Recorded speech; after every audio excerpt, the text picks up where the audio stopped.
All right, I'd like to welcome everyone to the last of our 3 town hall meetings that we have been holding to provide education for the proposed Scottsbluff Aquatics facility. My name is Jeannie McCarrigan, and I am the current mayor of Scottsbluff. Moving on, we'll go through some details of what's going to be included tonight. First, we're going to talk about the current state of aquatics, the status of the current community facilities and community aquatics needs. Second is going to be the funding, which will primarily come from the LB 357 sales tax. Third is the community survey that we conducted in March of 2022. We're going to go over the results of that. Fourth is the proposed aquatic center. Based on funding and feedback from our survey, we're going to show you some artist renderings and some components that can be included in it. And then fifth is going to be public feedback. We're going to ask those here tonight to provide us with some feedback regarding what we have proposed.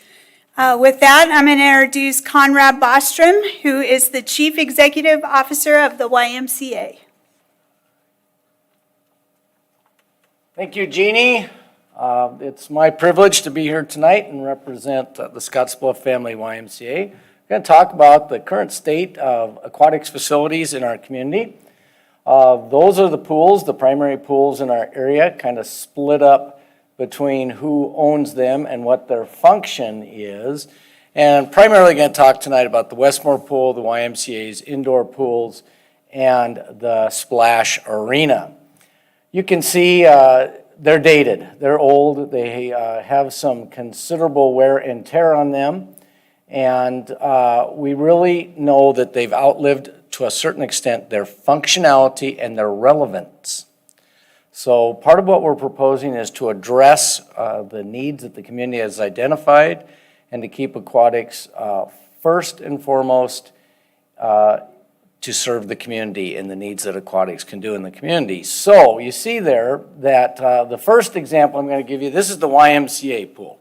Now this is quite potentially could be a picture of me in between haircuts, but the point is we have a functional pool, but it is old and it can't do all that it used to, and it can't do what is really required of the only indoor pool of size in town. We can't have a swim meet there. Our pool is not 25 yards long. It is not 8 lanes wide. Our pool actually, this is the second pool built on our site, actually sits inside the original pool. And as I told at the first meeting, it's a really cool deal. There's a tunnel you can go around. You can actually go around. The seniors did it. Samantha's year, I think she did it. And it was scary, great fun. You didn't hear that. The AD did not hear that. We did that with the athletes. But at any rate, when the old person theme here is that I can't run 6-minute miles. Believe it or not, I used to be able to. Even when I was 50 years old, I could sustain that for almost a half marathon. I'm older now, had hip replacement. I can't do what I once did. So other people do some of the things, or other facilities do some of the things that I can't do. I'm still functional, still relevant, and still have a purpose. But our pool can't meet the competitive need or the recreational need in the community. And as we'll discuss throughout the evening, is the cost. You can't ever make a competitive pool out of our pool. It's impossible. It will not happen, no matter how much money you spend, unless you tear the whole thing down. And I don't even think you could build on site. I'm pretty sure you couldn't build again on that site. Next is this is the Westmore Pool, and this I think looks like the interim city manager and finance director, Liz, is that it just simply costs too much to maintain long-term, hundreds of thousands of dollars a year for an 8, possibly 10-week season, and it's getting worse. It's always exposed to the elements, and the revenues do not come anywhere near to meeting the cost and the ongoing and increasing costs. So it's a matter of dollars and cents. And then the last click, this is our splash pool. It doesn't really exist any longer, and that took the competitive pool out of our community. It took the ability for our swim team to have home meets out, and it could be fixed, could be remediated for a cost that's very similar to what a new aquatic center would cost, and you would still have the same pool with the same limitations And Dr. Andrew Dick will speak more specifically about that. And I don't know if you could even fund it at this date and time. So those are our three primary pools. Now we showed some other things. We have a pool at Trails West, an outdoor pool. It's a recreational rented pool. It's very functional and will continue use. It's not big enough to have a swim meet, that's for darn sure. It does have a slide. It's not a very exciting slide. And Gearing's very dedicated to their pool, their outdoor pool, and would like to see it maintained long-term, and they've made that very clear. But it's very old. I believe we determined it was over 40 years old. And it has its issues, and cost of that upkeep is extremely high. So it's now my privilege to turn it over to our police chief, Scottsbluff Police Chief, and co-interim city manager, Kevin Spencer.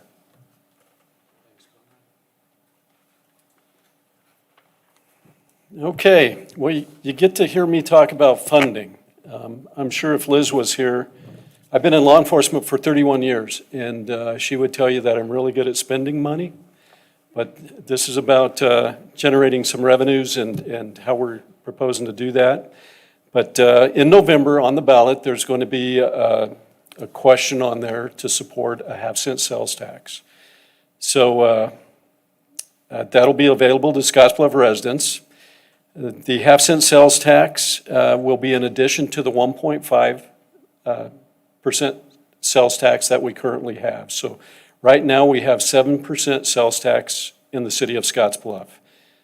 You'll be voting on another half cent to raise it to 7.5%. We know that right now that the sales tax generates about $6 million in revenues.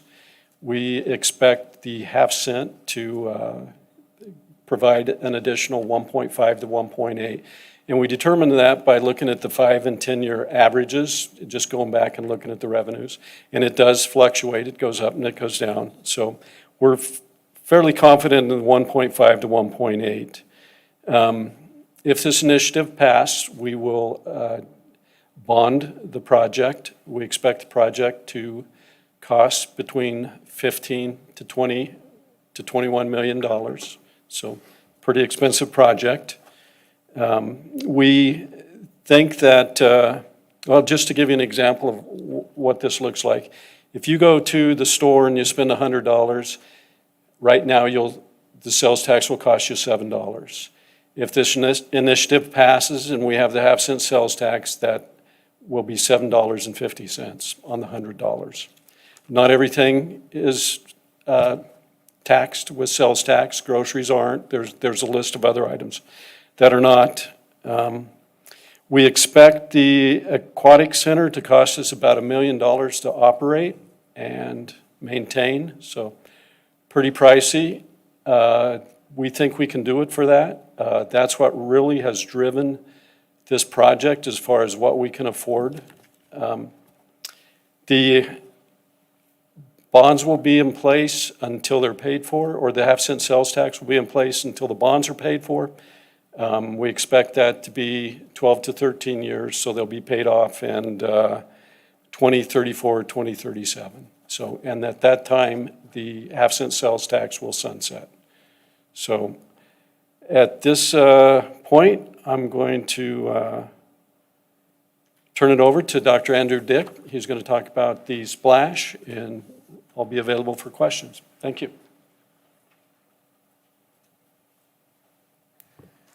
Thank you, Kevin. As Kevin mentioned, my name is Andrew Dick, and I have the privilege of serving as superintendent of schools for Scottsbluff. One of the common questions we receive is, why don't you just renovate the splash arena? Current projected costs to get the splash arena up and operational again are $7 million. And at that point, you still wouldn't have a pool that would have the recreation benefits, the outdoor features, or the diving that the proposed aquatic center would have. The other key piece is that the LB 357 cannot be used to fund any renovation work at the splash arena because it's on school-owned property. At the noon town hall aquatics meeting, the question was asked about other communities, schools in the state of Nebraska that have a recreational component to their public school facility. We were not able to identify one of those in talking to people that are very familiar with the aquatics. And the other part of that is that most towns, communities our size, the public schools use their YMCA facilities for aquatics. Outside of Kearney, Lincoln, and Omaha, those are the only cities where the school actually owns their pool and it's used solely for the school functions and not for that recreational piece. So at this point in time, I'm going to turn it over to Zach Karp, one of the co-chairs of Vote Yes for Scottsbluff Aquatics, and I'll be available for questions later as well. Thanks, Andrew. And I also want to welcome our other co-chairs of Vote Yes for Scottsbluff Aquatics, John Harms and John Galindo, who are here today. Honored to serve with them in our citizen-led group that's been trying to educate people about this aquatics project and also lay a lot of the groundwork for some of what you're going to see today. So first thing I want to talk about is the different community partners that are going to be involved with this. You're hearing today from all of the entities on the top part of this slide: Scottsbluff Public Schools, the City of Scottsbluff, and the Scottsbluff Family YMCA. And those are really the key community partners that are working to try to make this dream a reality. There's also other potential community partners as well, and you can see those on the bottom here that we've engaged with for many months and actually many years. And all of these community partners have something to bring to the table and also something they can take away for their constituencies. But what's made this successful so far is those three community partners at the top working well in concert to try to bring this forward and to get it to this point where we're talking about a ballot initiative later this year.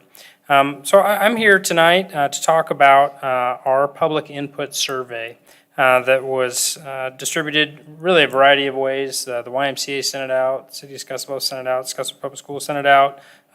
Several of our media partners distributed it online. And what we are trying to do and are continuing to try to do, this last town hall meeting is actually the conclusion of our feedback or input gathering process, is to gather as much information as we can to try to design an aquatic center that the community wants to see. We had about 1,000 respondents, and I'm going to go through these results really fast, but if you're interested in any of the details, please just connect with me after this, and happy to get you the details here. So, as I said, we had about 1,000 respondents.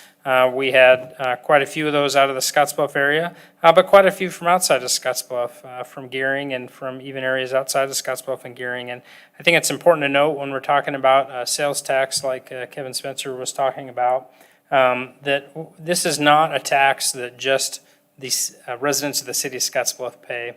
The city of Scottsbluff is really a retail hub almost for the whole panhandle. And I know we've all seen different license plates in the community on the weekends, and so you can kind of see some of that anecdotal evidence. So there is a significant amount of sales tax that's paid by residents outside of the city. And so we feel it's important that we gather some feedback from those individuals as well. You can see that we've got a really good range of ages that responded to this. And we think that's an important component when thinking about designing a facility that's not just for kids, not just for adults, not just for senior citizens, but really for all walks of life in the community. And you can also see that we asked what household size was and if people were YMCA members or not, because we wanted to dial in a little bit on those results. So we asked about what about the current local aquatic centers is appealing to respondents, and the number one response was the programs and services that are provided. And I think you'll understand that since the Splash Arena closed, there's less programs and services available in aquatics than there was a few years ago. But that's still the most important response. And the second most frequent response we received was availability. And as we know, outdoor facilities are open 8 to 10 weeks a year, kind of depending on the season, depending on the staffing levels that they have. And so availability has really helped us hone in on an indoor aquatic center that's available year-round as opposed to a seasonally open facility. When asking about which aquatic centers do our community members use, number one response is that indoor pool at the YMCA that we've talked about. But number two response was the Westmore Pool, and so a lot of frequency of usage there, not just from Scottsbluff residents, but from really all of our different respondents. And you can also see the Gehring Pool and some of the other pools that get used as well here. So when thinking about what statement best represents how the existing aquatic centers are meeting people's needs? You can see that there's a desire for more here. Really, the majority of people saying that the current aquatics facilities meet some of their needs or very few of their needs. And we're all aware of what characteristics those existing aquatic centers have. So then we try to dial in on what are some of the reasons that you or the members of your household do not use those current facilities. The number one answer among Scottsbluff residents is that it's too crowded. And the Westmore Pool actually is closed several times every summer because it hits its capacity of the number of people that can be inside. And when that happens, doors close, nobody else can enter the pool until people leave. And so that's been a component that has been incorporated in our design process, is making sure we're designing for the capacity that we need today and in the future, because we know that's going to increase. When we open that up to all respondents, the number one response is that the current facilities don't offer the features that meet the needs. And so we've tried to hone in on what are those features that people want to see. And when we asked people what are the most desired features, you can see this list of 9 here. And this top 6 here, the deep water therapy pool, zero depth entry, multi-purpose room, play structure and water slides, all 6 of those have been incorporated into our preliminary aquatic center design that you're going to see in just a short while. The other thing we asked was, do you feel of the main components here between safety and exercise competition, which are the most important? And the answer was really all 3. Lap pool, competition pool, diving boards, and an instructional pool, all important to the respondents. And so all 3 of those have been incorporated into our initial design as well. Top 3 amenities that were designed, or that households desire, consistent answers between Scottsbluff residents and all respondents: a lap pool, competition pool, water slides, and a therapy pool. Check, check, check. All 3 of those incorporated into our initial design and are very important when we look at designing a facility that the community wants to see. Would respondents' frequency of use change if we incorporated those? Respondents were very consistent that they would anticipate using a facility like this several times a week, a few times a month, and a lot of that is dependent on that availability that we talked about before. And opening up a year-round facility versus a facility that's open 8 to 10 weeks is very much a game changer in terms of availability for usage. So our last question was, we asked respondents how important it was for the City of Scottsbluff and community partners to develop a new aquatic center.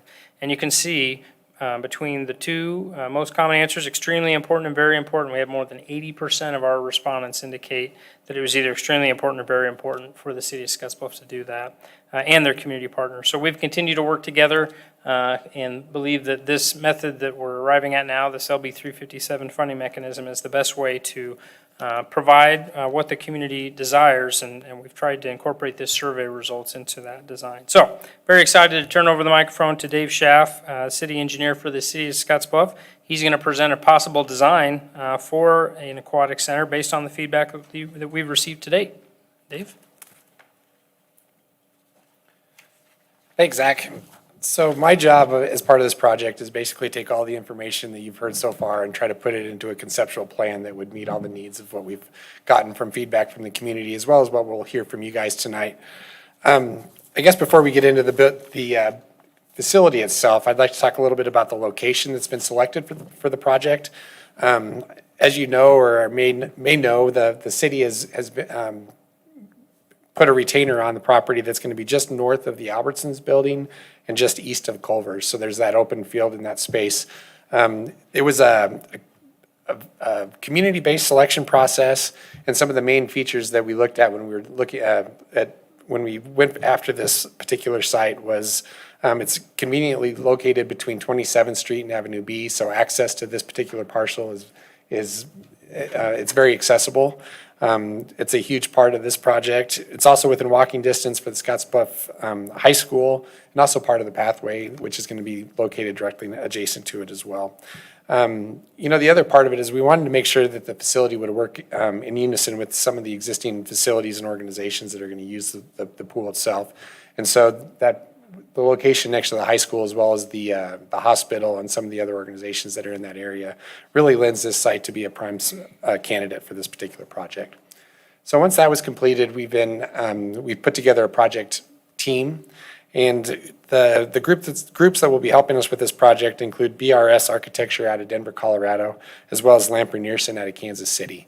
Both firms specialize in aquatics facilities. This is the type of project that they truly enjoy and specialize in and are very good at what they do. They've got a lot of high-profile projects that have been very successful, and we're really excited to have them as part of the team.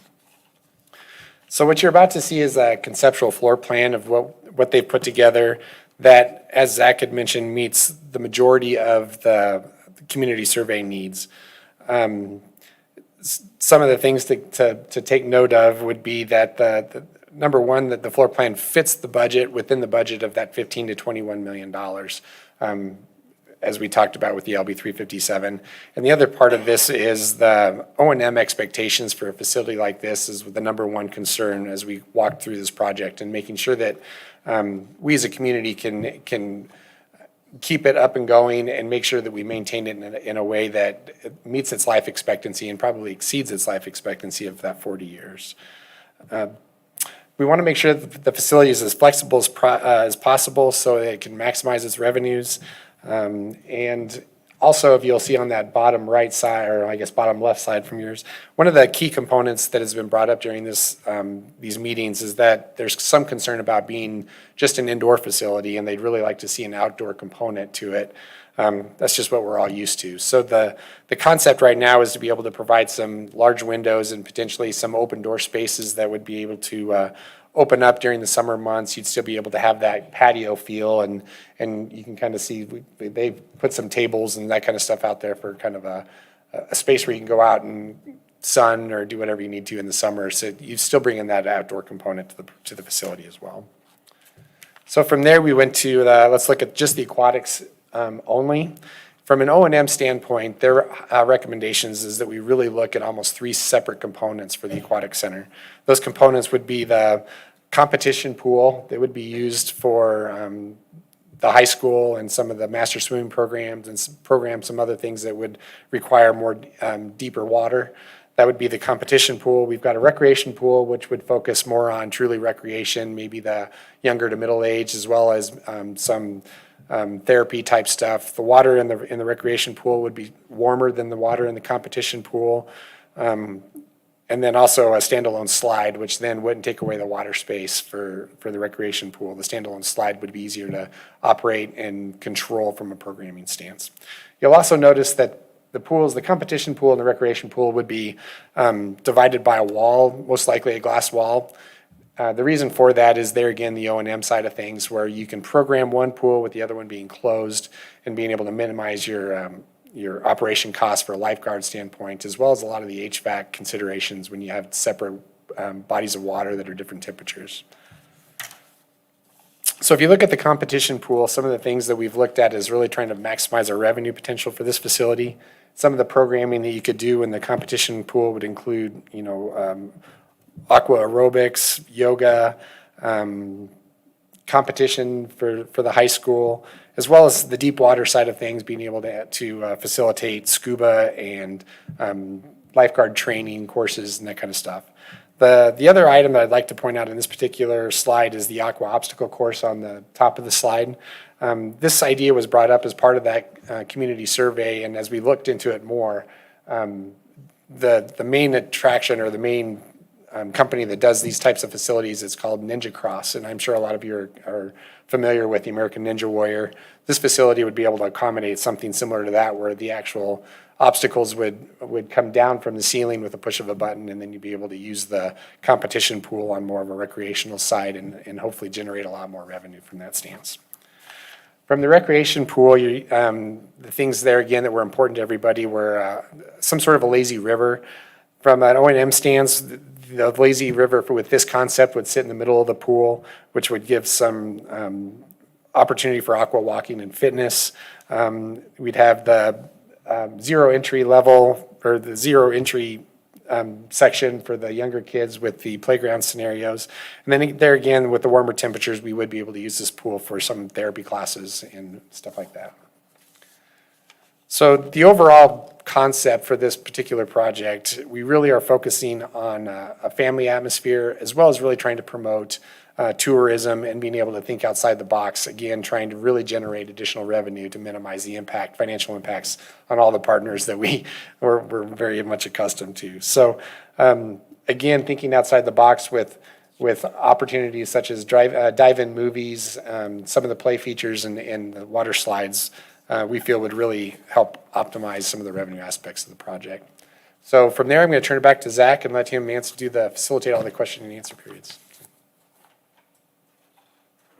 Thanks, Dave. We're going to begin the most important part, the reason why we're here, which is to continue gathering feedback and input on this. And I know we went through that information really fast, so if we need to rewind to a slide, that's not a problem. We also have some people participating online as well, as we are streaming this and recording it. We do have a couple questions that come up pretty consistently, so I guess I'd like to start our question and answer period with those. And the first one is Dave designing a facility so he can be America's next Ninja Warrior? The answer is no. So I just want to get that out of your mind. But the other question that we're consistently asked is what's going to happen with the Westmore Pool if this initiative is successful? And so for that, I'll ask Kevin Spencer to come up.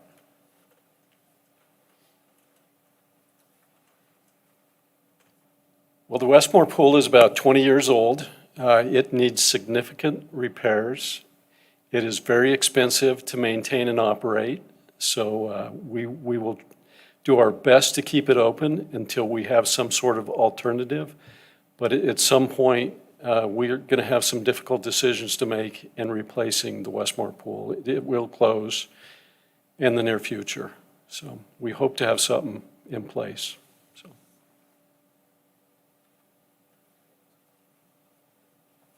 Okay, what comments or questions do we have from our attendees today? Yes, sir. So I guess on the play side, I know one of the things that I always noticed with Westmore was the number of lifeguards that were required to maintain that pool, which was very difficult because it was real hard to get them hired and get them there in time to keep them on, to keep the pool open for that length of time. So do you have any idea how many lifeguards that are required to maintain this particular site? So, and I'm going to repeat the question so that people can, so that people can hear in the room, but also any of our online participants. So the question is related to the play areas. What's the thought process on lifeguarding? What's the staffing levels, especially in comparison with maybe the Westmore Pool? So that's definitely a Dave question. Right. Yeah, in terms of maintaining those staffing levels. So actually, we negotiated, and I have a pretty good answer for this. So Dave hasn't aged and gotten shorter, but it's the top end maximum lifeguard is 4 in this design. Now Westmore, I think, what do they have, 8, 9? 8? Okay, and they've had days, and will happen again, where they can't open because they don't have enough guards. I know, because we train their guards, and I know they don't have enough already this season. We don't have enough. And here's another so 4 is the maximum that this would require. And here's the other thing that's really important that we kind of miss sometimes. When we have one single indoor facility, we'll have one single pool of lifeguards for 8 to 9 months of the year. And that's very significant if we can manage that as community partners. Yeah. I'm going to add to it real quick. I think as I mentioned when we talked earlier, the key component of the design and the layout of this facility is O&M. And so one of the biggest things that we talked about right off the bat with the design team was we have to make sure that we can operate this thing efficiently and effectively. And one of the biggest components of that, as you mentioned, is lifeguards. And so if you look at the layout of that, the lazy river concept, for instance, is not a lazy river, what people think of going around in a big circle, and that takes a lot of lifeguards. And so this particular layout with the lazy river and the interior part of the recreation pool, you can actually operate it with a lot fewer lifeguards, which there again really emphasizes the O&M cost for the site and the design. So, I'll let Conrad do it.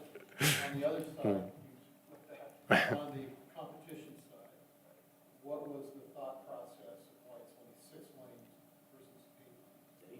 Sure. Actually, someone online would like to know if 10 is possible. So one of the biggest conversations we had when we were, oh, sorry. So during the design process, what was the rationale between only doing 6 lanes versus either 8 or 10? Interestingly enough, one of the biggest cost factors of the indoor facility is the cost of the building. And so we started off shooting for the stars, I guess, and the thought process was to look at maybe a 25-meter by a 25-yard pool, which there would accommodate that 25 yards by 10 lanes, right? But just the cost of the building to add that many lanes and that size of a competition pool started off at $500,000 and went up from there. And so the thought, we had some conversations with NSAA, and their comment back was specifically there is no intention of ever changing from yards to meters, and that 6 lanes will accommodate pretty much any high school swim meet that lies within a Class B type school district. And so the size of the pool, again, this is conceptual and can change as we move forward if there's a stronger need for that. But the reason we're showing the size that we are mostly is because of the cost for the construction budget. So.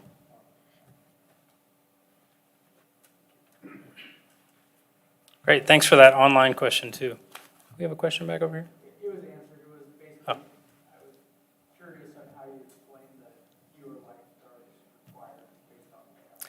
Right, and yeah, so we just had a comment about just the continuation of that fewer lifeguards comment. And, one thing that has consistently come up too that I want to add is, the safety component of a facility like this, making sure it's adequately staffed. And I think also just in terms of the hiring process, the retention process, when you got a year-round facility, that helps. But I think there's also a quality and a consistency approach too of having people that are in those positions for longer periods of time than that 8 to 10 week time period. And just another feedback point, Dave, I think the politically correct term for lazy river is low motivation river. So I just want to, not late. We're not lazy, we're just, low motivation, but sorry. Yeah. Other questions, comments, Mary?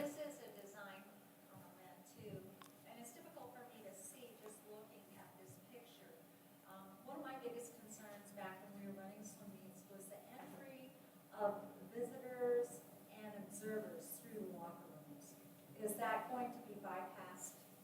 So if you're coming to watch a swim meet, we tried to rearrange the entry because Grandma didn't like to walk into the locker room when people were getting dressed. And I just wondered if that was different. Yeah, so the comment question is related to access to the competition area during a competition meet in terms of does it go through a locker room or not, and how's that being incorporated in the design process? Yeah, Mary, that's a good question. The conceptual layout that we have right now, as you can see, even that pink space is kind of that main entry space. It's there and with multiple accesses there that you could access either the recreation pool, the competition pool separately, and do it through the main entry rather than going through the locker rooms, which you're right, that's what we see now. It's a big deal. Yep. Yeah. The other thing I'd like to add to that question a little bit is just where visitors might sit, right, and how many can sit. The main consensus was somewhere between 350 and 450 visitors or spectators during a high school sporting event. And that's what we're showing here is roughly within that range. Right now, they're showing it to be at the level of the pool. There has been some discussions of maybe elevating that so you'd have an elevated view of the pool as a spectator rather than on the side. Some of those things we'll adjust or modify and take into consideration comments such as this when we get into the final design. So.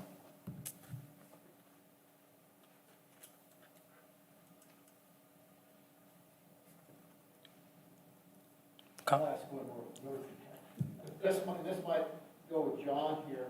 When we were back and I was refereeing and stuff like that, one of the big issues, you're talking about generating revenue stuff, and one of the big things we always want to do is to have the big meet, for the Big Ten, GNAC, and have it at our pool, and one of the restrictions was 6 lanes. And I don't know, I was talking to John, if that's changed any over the course of time.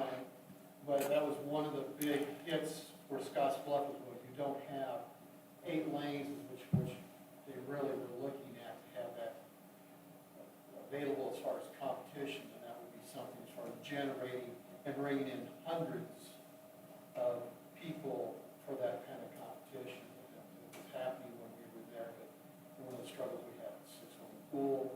Now we really would rather do it at an 8-1. So, We actually got to host GNAC one time. And there were 400, I ran the meet, so there were 408 participants. And the thing about it is that the bigger complaint was the distance and the time these people had to come to our side of the state. And that's why they wanted to be in pools that were 8 lanes, because, well, the meet would go faster, and they would get home sooner, and, you know, all that goes along with that. Yeah, so the question and comments related to is that the facility in its design, you know, does a 6-lane accommodate a GNAC? And I can't remember what GNAC stands for, but. 6 lanes would be enough if you really thought about, you know, you're saying, hey, we're built for the future. Right. Yeah, well, and I know that's something, you know, just based on Dave's previous answer, that's being actively discussed and coordinated. And one of the reasons that I'm excited that WNCC is one of our potential community partners is because they have a seat at the table on that. But John, do you have any feedback on this question, or? Okay. So yeah, I think that's a good takeaway, you know, in terms of the design. Is it 6? Is it 8? Definitely we're focused on making sure we're designing a facility that meets the needs. And I do know that tourism aspect is one that's discussed and a component that's actively being engaged as we move in that design period. Sarah? I think to tag along with that, it's been a long time since I've been out of that particular room, but the USS club teams, I mean, those kids, they travel like to Holland.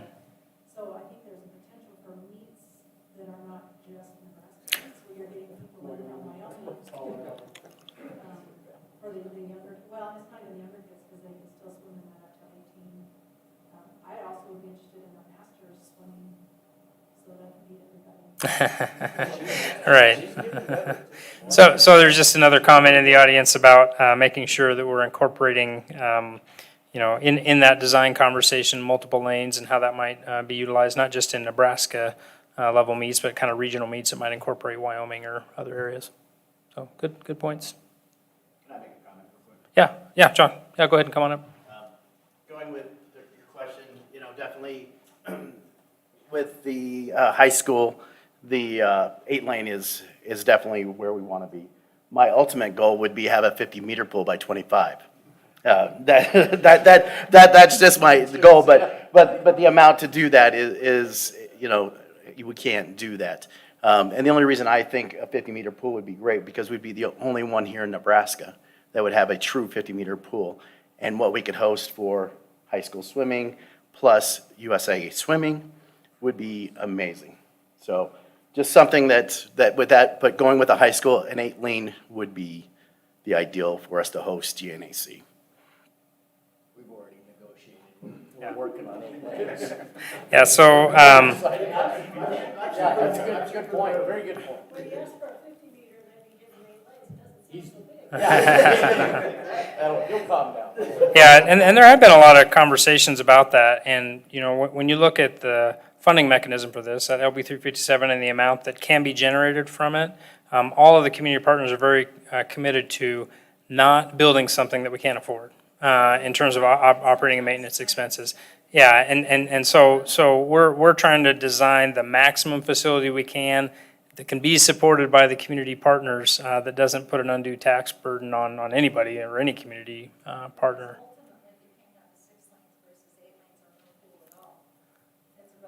That's well said. And so the comment that was just shared that I want to share with our online participants is that if we have a choice between a 6-lane pool, an 8-lane pool, or nothing, and we have to decide there, you know, between 6 and 0, we'd much rather have 6. So that's a very good point.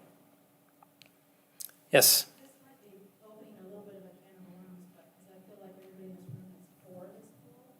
But what are some of the things you've heard? Like, what are the things that people are saying that they're against it, and why? And are there things you can address to squash those concerns?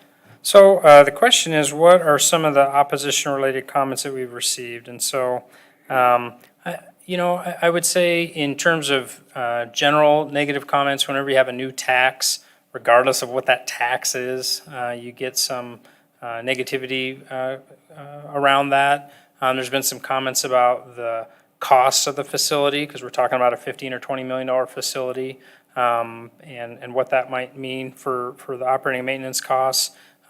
There's been some comments about, didn't we already try this before? Didn't we already vote on this? Which there has been LB 357 initiatives that have been voted on over the last 5 years. They're different than this, but similar.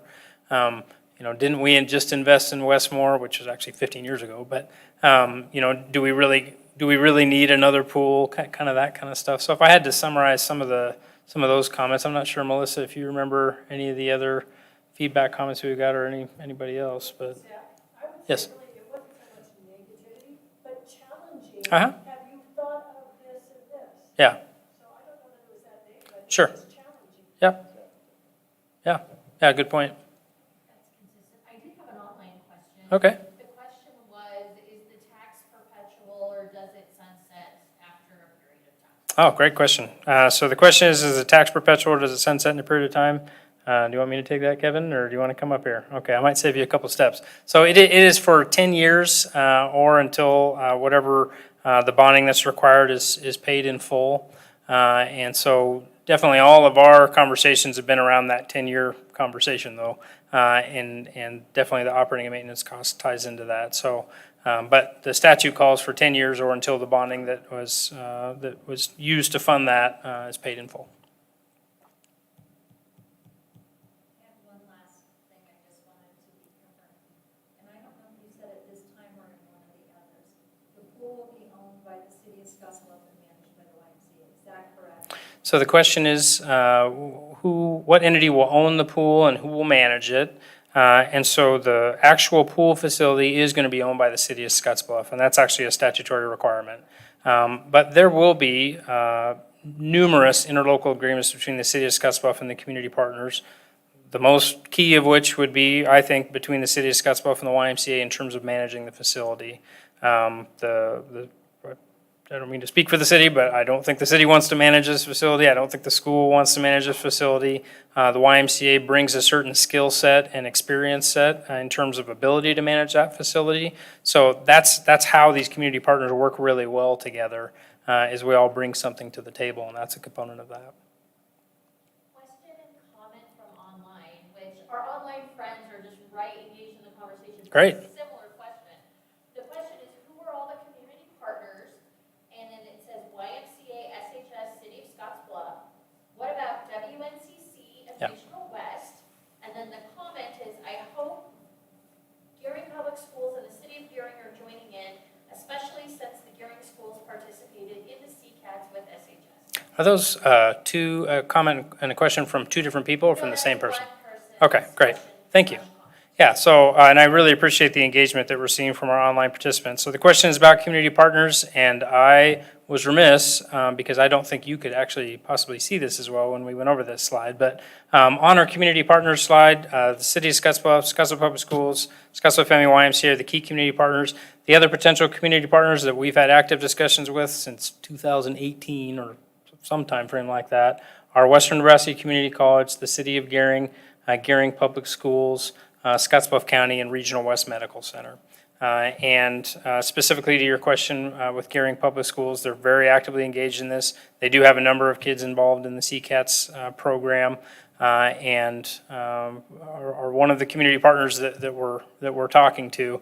I do want to share, though, that I think everybody would understand that when you're talking about the potential of a ballot initiative on November 8th and whether it'll pass or it won't, there's only so much energy and effort and ink that people are going to put into something without that certainty that we're going to move forward with this. And so I know that's something that the City of Scottsbluff and the other community partners are still engaged in those conversations. But and I do anticipate some very positive things there. One thing I do want to share is that all of these community partners have committed to discussing with their boards a community support letter in support of this. Whether or not they are a community partner or not, they're all very supportive of the project. And so I've been very encouraged by that.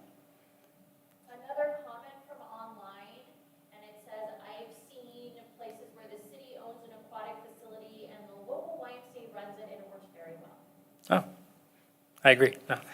So the comment from our online participant was, My wife was getting online.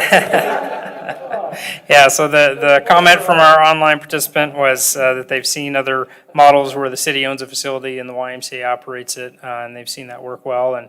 And we've interacted with other similar situations in Sheridan, Wyoming, Lincoln, Nebraska. We had a participant in our town hall earlier today that mentioned one in, I can't remember where it was, in Colorado. But yes, it is a model that's been tried, tested. It's worked very well. And so I think we definitely have always had the right people at the table and talking about the different community partners that can make this project successful. Jim? Actually, two questions. One of you talked about constraints on capacity at Westmore. So what's the capacity on the inlet compared to Westmore? And then the second one is, and Mary commented, brought these thoughts up. I remember being official on deck with, on the big swim meet, and you've got 3 heats of relays backed up on the deck and a few hundred swimmers around the facility and a couple hundred parents and visitors.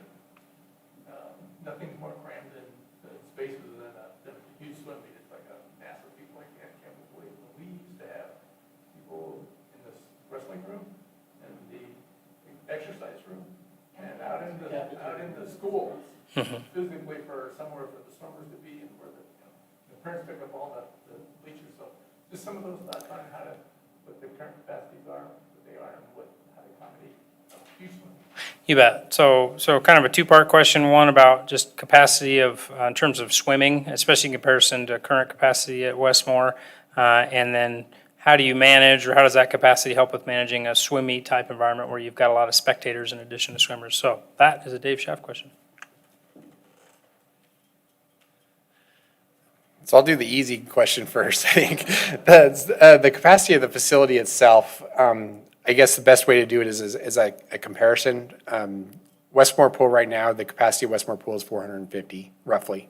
The capacity for this particular facility will vary, obviously, and it varies based off of the programming and the operation of the facility. So if you want to look at both pools together, if you want to look at one separate, that kind of a scenario, it's gonna vary significantly. So I know that the original conversations, we were really pushing that 600 to 650 number. So if you had, on a Saturday, 650 people wanting to come and swim, could we handle them throughout the facility, whether it be combined between the two pools and slide? That's kind of the thought process when it comes to that. I think when you start talking about competitions, it's a whole nother animal, right? I'm not sure how to answer a lot of your questions, but I think that they could be definitely discussed and brought into as part of the design team as we look through and finalize some of the concepts that we're looking at.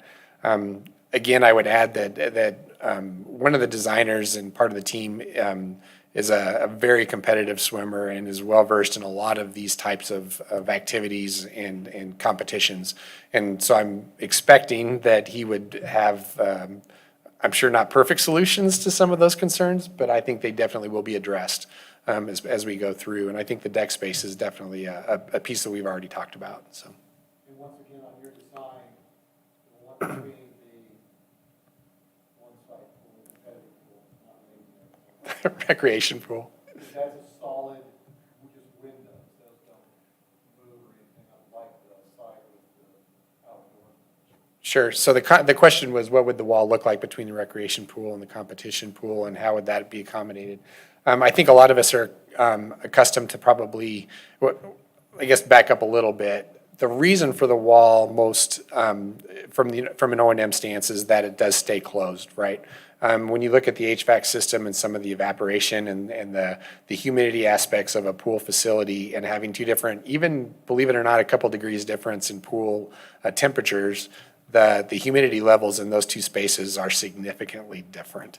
And so one of the main purposes of that wall is to be able to isolate the two pools and be able to operate it in that sense. So being able to open those walls, I think would be somewhat counterproductive, especially if you're only going to do it maybe once or twice, or how many ever times we have competitions in the facility.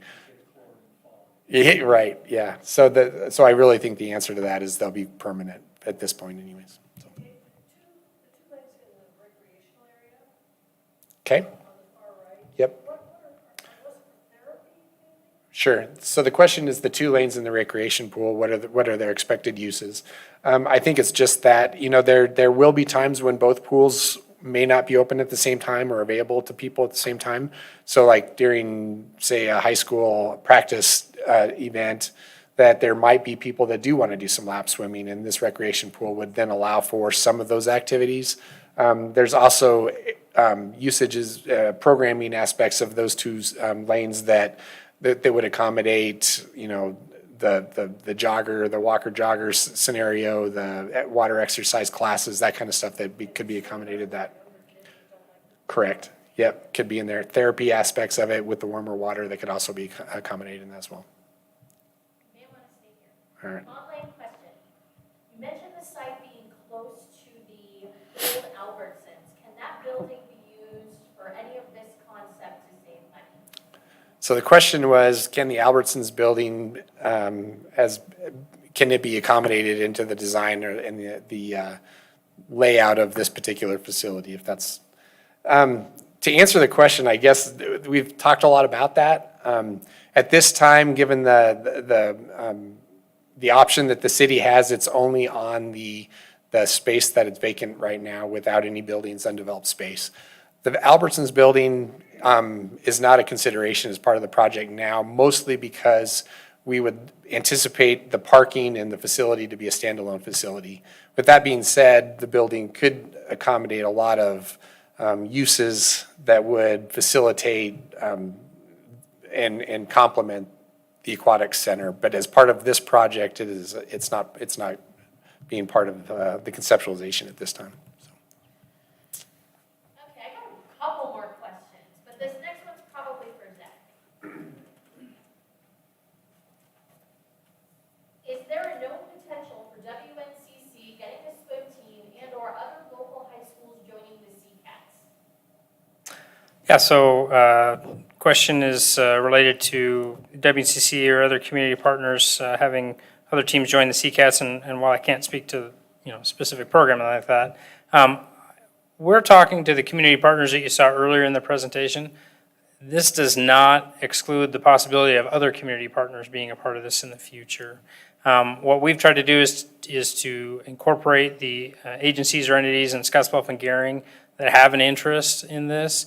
It's possible it could expand beyond that. You can see Minutair, Morrill, Mitchell, potentially being a part of something like this, just like WCC is considering that. But that is something I think that comes down the road when we're looking at the entities that are interested right now in it. But I can definitely see that as a possibility. I think that's a good comment.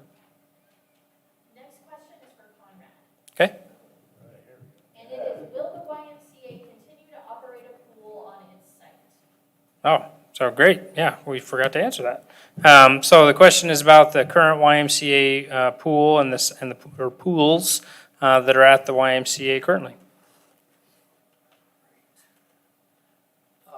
Excellent question. And again, this is similar to the Westmore issue. If we can have a community aquatic center, we anticipate that our lap pool would close, that we would use that space for a splash pad or something exciting like that. At this point in time, we anticipate that we would keep our therapy pool open. It's newer, it's a smaller system, it's a little more manageable. There's some issues we're addressing now. It also lends itself to little kids and senior citizens, which are that's kind of the why thing. And so we anticipate that we would close the lap pool, use the space for something else, and at this time maintain the therapy pool.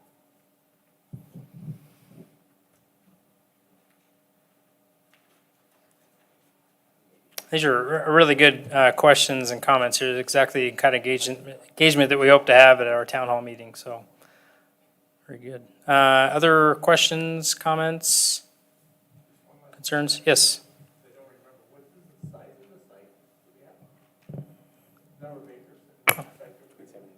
The question is, what's the size of the site that we're looking at putting this facility at? And it's somewhere between 7 and 8 acres.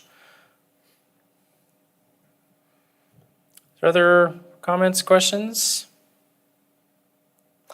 Well, I want to thank everybody for coming here today and also for participating online. This is the last of our 3 town hall meetings. We've had great engagement at all of them in terms of questions and comments and gathering that feedback and input that we need in designing a facility that if we're successful in passing this, which is a vote that'll be for City of Scottsbluff residents on November 8th, if that can successfully pass, then these are all comments that'll be incorporated into the facility that's going to be designed as a part of that. So appreciate everybody coming here today, and feel free to reach out to any member of Vote Yes for Scottsbluff Aquatics or myself if you have any other questions. Thank you. If you do have an interest in knowing more, you will see on the screen our website, www.scottsbluffaquatics.com. Or social media. We've also got a Facebook page and a Twitter page. So there's some more information out there, and you can keep contact with that throughout the years we approach November 8th. Thank you very much.